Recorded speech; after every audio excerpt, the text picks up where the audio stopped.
Welcome to my channel once upon a kid. दोस्तों, तो आज मैं आपको माता महालक्ष्मी की कहानी सुनाने वाली हूँ। भारतवर्ष के सौराष्ट्र देश में द्वापर युग की यह कहानी है। सौराष्ट्र में उस समय भद्रश्रवा नाम के राजा थे। वे बड़े पराक्रमी राजा थे। 4 वेद, 6 शास्त्र, 18 पुराणों का उन्हें ज्ञान था। उनकी रानी का नाम सूरज चंद्रिका था। रानी दिखने में सुंदर और सुलक्षणी थी तथा पतिव्रता भी थी। उन दोनों को 7 पुत्र थे और एक कन्या श्यामवाला थी। एक बार महालक्ष्मी जी के मन में आया कि जाकर उस राजा के राजप्रसाद में रहे। इससे राजा को दुगनी धन दौलत की प्राप्ति होगी और वह इस धन दौलत से अपनी प्रजा को सुख दे पाएगा। गरीब के घर अगर रहूं और उसे धन दौलत प्राप्त हो तो वह स्वार्थी की तरह केवल अपने ऊपर ही खर्च करेगा। यह सोचकर श्री महालक्ष्मी जी ने बूढ़ी ब्राह्मण स्त्री का रूप धारण किया। हाथ में लाठी लिए रानी के द्वार पहुंची। उन्हें देखते ही एक दासी सामने आई। उसने इनका नाम, धाम, काम, धर्म पूछा। वृद्ध ब्राह्मण स्त्री ने कहा, बालिके, मेरा नाम कमला है। मेरे पति का नाम भुवनेश है। हम द्वारिका में रहते हैं। तुम्हारी रानी पिछले जन्म में एक वैश्य की पत्नी थी।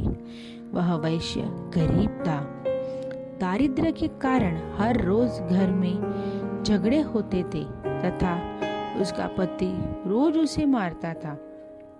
इन बातों से तंग आकर वह घर छोड़कर चली गई तथा वन जंगल में खाली पेट भटकने लगी। उसकी इस दुर्दशा पर मुझे दया आई।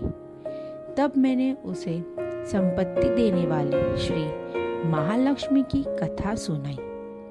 मेरे कहने पर उसने श्री महालक्ष्मी का व्रत किया। श्री महालक्ष्मी प्रसन्न हुई। उसकी गरीबी दूर हुई।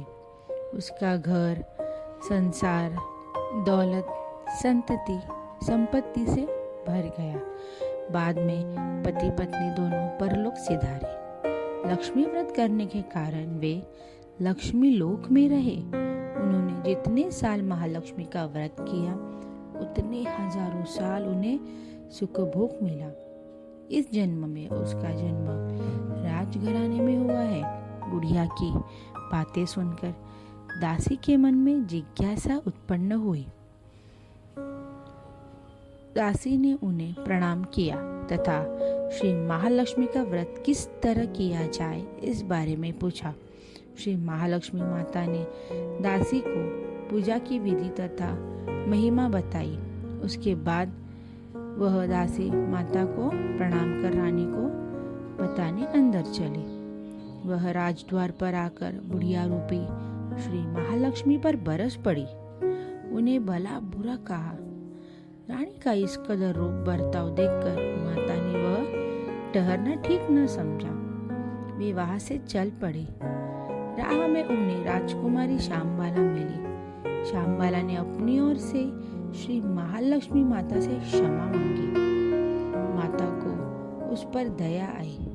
उन्होंने श्यामबाला को श्री महालक्ष्मी व्रत के बारे में बताया। उस दिन मार्गशीर्ष का पहला गुरुवार था। श्यामबाला ने परम श्रद्धा से श्री महालक्ष्मी का व्रत रखा। फलस्वरूप राजा सिद्धेश्वर के सुपुत्र मालाधार से उसका विवाह हुआ। वह धन दौलत ऐश्वर्य वैभव से मालामाल हो गई। पति के साथ ससुराल में आनंद से दिन बिताने लगी। इधर श्री महालक्ष्मी का रानी पर प्रकोप हुआ। फलस्वरूप राजा भद्रश्रवा का राज्य एवं राज कारोबार नष्ट हो गया। यहाँ तक कि खाने के लाले पड़ गए। एक दिन भद्रश्रवा के मन में अपनी बेटी से मिलने की आशा पैदा हुई और 4-8 दिन उसके पास रह लेते हैं। यह सोचने पर राजा भद्रश्रवा दामाद के पास रवाना हुए। राज्य में पहुंचकर एक तालाब के किनारे थोड़ी देर विश्राम लेने के लिए ठहरे। तालाब से पानी लेने आते जाते दासियों ने उन्हें देखा। उन्होंने विनम्रता से उनकी पूछताछ की। जब उन्हें यह मालूम हुआ कि वे रानी शांबाला के पिता हैं, तो दौड़ते हुए जाकर उन्होंने रानी को सारी बात बताई। रानी ने दासी के हाथ राज परिधान भेजकर बड़े ठाट से उनका स्वागत किया, खान पान करवाया। जब वे लौटने लगे तो सोने की मोहरों से भरा घड़ा दिया। राजा भद्रशवा जब वापस लौटे तो उन्हें देखकर रानी सूरज चंद्रिका खुश हुई। उन्होंने सोने की मोहरी से भरे घड़े का मुंह खोल पर, हाय भगवान, घड़े में धन के बदले कोयले मिले। यह सब श्री महालक्ष्मी के प्रकोप से हुआ। इस प्रकार दुर्दशा में और कई दिन बीत गए। इस बार रानी स्वयं अपनी कन्या के पास गई।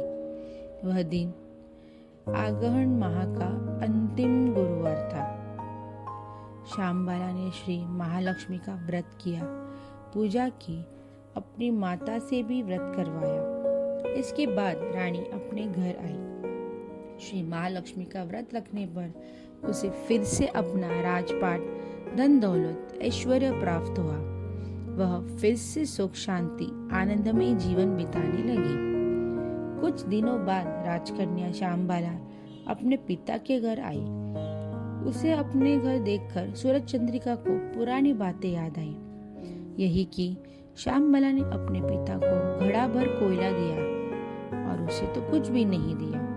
इसी कारण शांबाला को पिता के घर आने पर कोई आदर और स्वागत नहीं हुआ, बल्कि अनादर हुआ।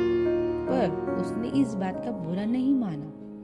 अपने घर लौटते समय उसने पिता के घर से थोड़ा नमक ले लिया।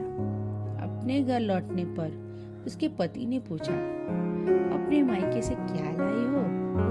इस पर उसने जवाब दिया, वहाँ का सार लाई हूँ। पति ने पूछा, इसका मतलब क्या हुआ?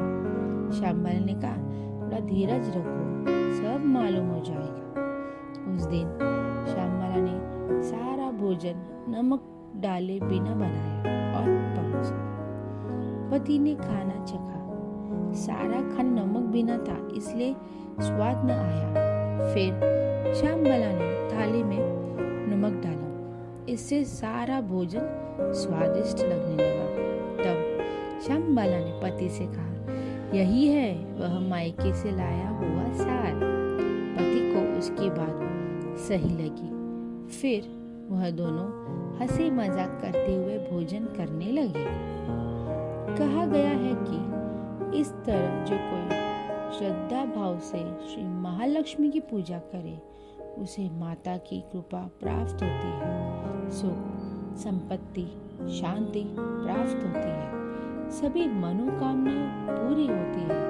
परंतु यह सब प्राप्त होने पर माता की पूजा को भूलना नहीं चाहिए।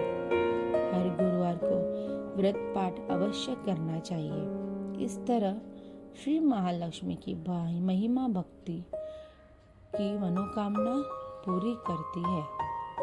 इस प्रकार श्री महालक्ष्मी की गुरुवार की कथा संपूर्ण होती है। तो दोस्तों, यह कथा थी श्री महालक्ष्मी माता की। दोस्तों, अगर आपको यह वीडियो पसंद आया हो तो ज़रूर शेयर, लाइक और सब्सक्राइब कर देना। धन्यवाद।